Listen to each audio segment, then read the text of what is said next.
ধোনি কেন শেষ ওভারে ব্যাট করতে আসেন? নিজের ব্যাট করার ধরন বদলে ফেলেছেন মহেন্দ্র সিং ধোনি। এবারের আইপিএলে ব্যাট হাতে নেমে একের পর এক বড় বড় শট খেলছেন তিনি।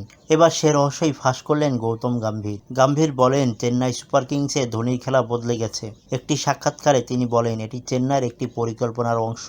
ধোনি খুব বেশি বল ব্যাট করার সুযোগ পাচ্ছে না, তবে নিজের পুরো স্বাধীনতা নিয়েই খেলছেন ধোনি।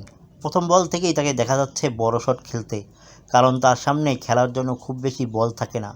যে কয়টি বল সে খেলার সুযোগ পায় সবগুলোই কাজে লাগানোর চেষ্টা করে। দলের উপর ধোনির প্রভাব খুব ভালোভাবেই লক্ষ্য করা যাচ্ছে।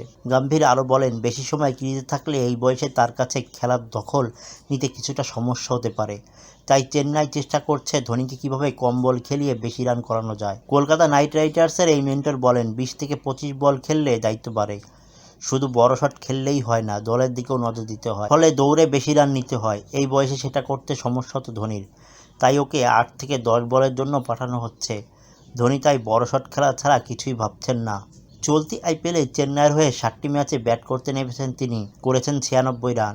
একটি ম্যাচেও আউট হননি তিনি। 259 স্ট্রাইক রেটে রান করেছেন, যেখানে 9টি 4 ও 8টি ছক্কা মেরেছেন ধোনি।